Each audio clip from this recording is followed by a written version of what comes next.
Hello दोस्तों, कैसे हो आप सब लोग? होप आप सभी ठीक और अच्छे होंगे। आप सभी का स्वागत है हमारे यूट्यूब चैनल इन डेप्थ पे। फ्रेंड्स, आज हम लास्ट टॉपिक करने वाले हैं वेलफेयर इकोनॉमिक्स का और ये टॉपिक है पॉलिसी इम्प्लीकेशंस। तो कुछ महत्वपूर्ण और जर्नल पॉलिसी इम्प्लीकेशंस हैं जो वेलफेयर इकोनॉमिक्स से ड्राइव्ड होती हैं। तो कौन-कौन सी हैं? तो कहाँ पे हेल्प करता है welfare economics? Correcting market failure को करेक्ट करने में भी हेल्प करता है। ये फर्स्ट इम्प्लीकेशन है वेलफेयर इकोनॉमिक्स की।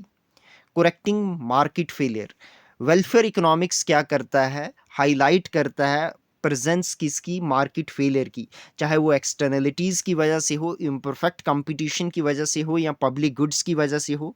और उसके बाद क्या करता है? पॉलिसी इम्प्लीकेशन बताता है जो इंटरवेन करे ताकि जो मार्केट फेलियर है उसको करेक्ट किया जाए और जो सोशल वेलफेयर है उसको इम्प्रूव किया जा सके। ठीक है, और ये ऐसे ही पॉसिबल हो सकता है केवल कैसे?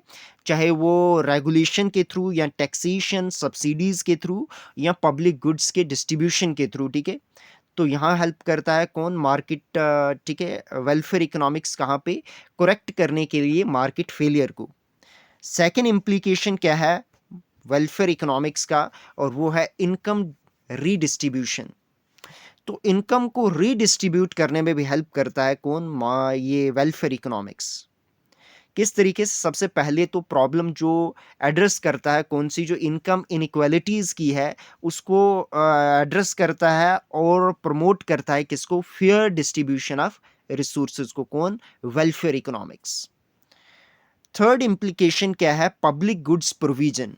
मोस्ट इंपॉर्टेंट है ये भी। वेलफेयर इकोनॉमिक्स मेन जोर किस पे देता है? पब्लिक गुड्स के ऊपर।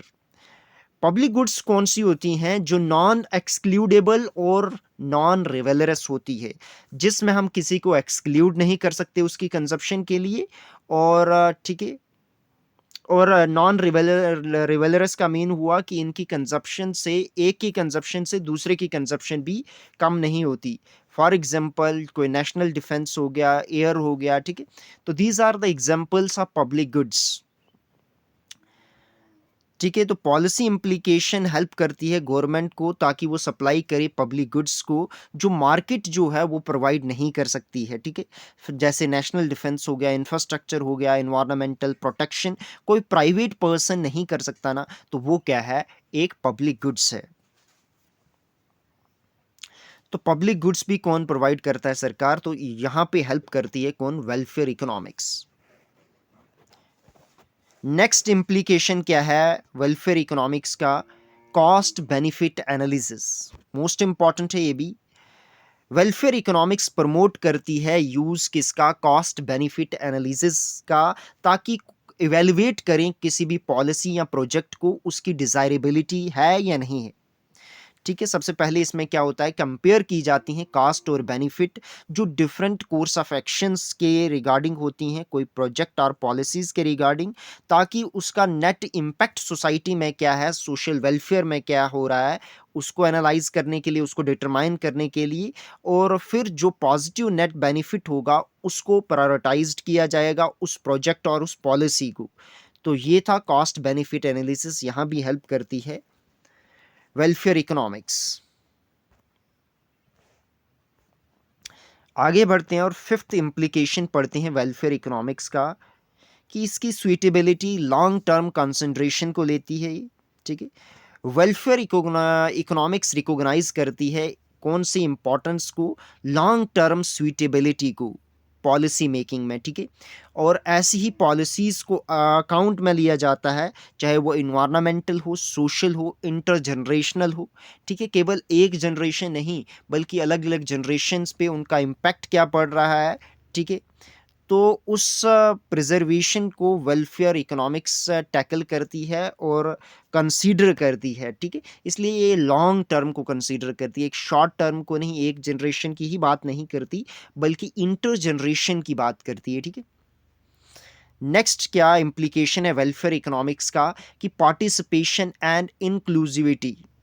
तो वेलफेयर इकोनॉमिक्स क्या करती है? पार्टिसिपेटरी और इंक्लूसिव डिसीजन मेकिंग प्रोसेसेस को इंपॉर्टेंस देती है और बताती है क्या कि इसमें इन्वॉल्व होने चाहिए stakeholder, communities, marginalised group, छोटे-छोटे ग्रुप जो इंश्योर करें अपनी नीड्स उनकी क्या है, प्रेफ़रेंसेस उनकी क्या है, उनको कंसीडर किया जाए ताकि मोर इफ़ेक्टिव और इक्विटेबल पॉलिसी आउटकम निकल के आए, ठीक है? तो ये भी मोस्ट इम्पॉर्टेंट इम्प्लीकेशन है वेलफेयर इकोनॉमिक्स का क्या, पार्टिसिपेशन एंड इंक्लूसिविटी। उसके बाद सेवंथ इम्प्लीकेशन है balancing efficiency and equity.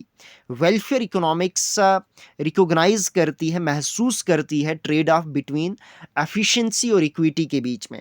Efficiency लाना तो मेन मकसद होता ही होता है इकोनॉमी में, बट इक्विटी लाना भी है, ठीक है, वेलफेयर इकोनॉमिक्स का मकसद, ताकि जो भी रिसोर्सेस एलोकेट हैं वो बड़े एफिशिएंट तरीके से हों और प्रॉब्लम जो डिस्ट्रीब्यूशन कंसर्न की प्रॉब्लम है उसको भी अच्छे तरीके से सॉल्व आउट किया जाए और इंश्योर किया जाए फेयरनेस और सोशल जस्टिस। ठीक है, तो ये थी 7 इम्प्लीकेशंस ऑफ वेलफेयर इकोनॉमिक्स। बहुत अच्छे से हमने डिस्कस किया। आपको ये वीडियो कैसी लगी? अगर आपको ये वीडियो इन्फॉर्मेटिव लगी तो अपने फ्रेंड लोगों के साथ इसको ज़्यादा से ज़्यादा शेयर करें, लाइक करें, कमेंट करें। अगर अभी तक आपने हमारे चैनल इन डेप्थ को सब्सक्राइब नहीं किया है तो पहले इसको सब्सक्राइब कर लें और फर्दर अपडेट के लिए आप हमारे साथ टेलीग्राम ग्रुप को भी ज्वाइन कर सकते हो। उसका लिंक मैं आपको डिस्क्रिप्शन में दे दूंगा। धन्यवाद। यहाँ आपका टॉपिक होता है एंड पूरा वेलफेयर इकोनॉमिक्स कवर करवाया मैंने, ठीक है। तो ठीक है, धन्यवाद। Thank you for watching this video.